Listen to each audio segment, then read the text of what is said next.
அவரை பிரதான ஆசாரியரின் இல்லத்துக்கு கொண்டு சென்றார்கள். அங்கு மூப்பர்களும் மதத் தலைவர்களும் கூடிவிட்டிருந்தார்கள். அவரை நடுவில் நிறுத்தி விசாரித்தார்கள். பலர் பொய்சாட்சி சொல்ல வந்தார்கள். ஆனால் அவர்களின் வார்த்தைகள் ஒன்றோடொன்று பொருந்தவில்லை. அவர் அமைதியாகவே நின்றார். நீ தேவனுடைய குமாரனா என்று கேட்கப்பட்டது. அவர் பதிலளித்தார். அந்த பதில் அவர்களுக்கு கோபமாக இருந்தது. அவர்கள் அவரை இகழ்ந்தார்கள், முகத்தில் அடித்தார்கள். உன்னை அடித்தது யார் என்று கேலி செய்தார்கள். வெளியில் பேதுரு நெருப்பின் அருகில் நின்றிருந்தான்.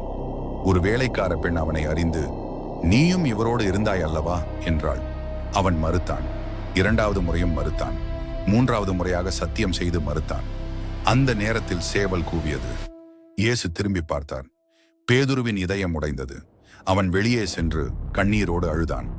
காலை வெளிச்சத்தில் அவரை ஆளுநர் பிலாத்துவின் முன் கொண்டு சென்றார்கள். பிலாத்து அவரை விசாரித்தார். நீ யூதர்களின் ராஜாவா என்று கேட்டார். அவர் அமைதியாக பதிலளித்தார். பிலாத்துவுக்கு அவரில் குற்றம் தெரியவில்லை. ஆனால் கூட்டம் கூச்சலிட்டது. சிலுவையில் அறையுங்கள். பிலாத்துவின் மனைவி செய்தி அனுப்பினாள். இந்த நீதிமானின் விஷயத்தில் ஈடுபடாதீர்கள். ஆனால் மக்கள் அழுத்தம் அதிகரித்தது. பிலாத்து கைகளை கழுவி அவரை ஒப்படைத்தான். படை வீரர்கள் அவரை உள்ளே கொண்டு சென்றார்கள். அவரை கடுமையாக சாட்டையால் அடித்தார்கள். அவரது முதுகு காயமடைந்தது. இரத்தம் சிந்தியது. முட்களால் கிரீடம் செய்து தலையில் சூட்டினார்கள். ஊதா ஆடை அணிவித்து யூதர்களின் ராஜா என்று கேலி செய்தார்கள். அவர் மேல் துப்பினார்கள். பிறகு அந்த ஆடையை கழற்றி அவருடைய சொந்த ஆடையை மீண்டும் அணிவித்தார்கள். பின்னர் கனமான சிலுவையை அவரின் தோள்களில் வைத்தார்கள். அவரை நகரத்தின் வழியாக நடத்திச் சென்றார்கள்.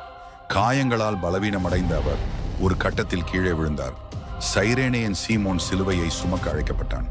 பெண்கள் அழுது கொண்டு வந்தார்கள். அவர் அவர்களை நோக்கி, எனக்காக அழ வேண்டாம் என்றார்.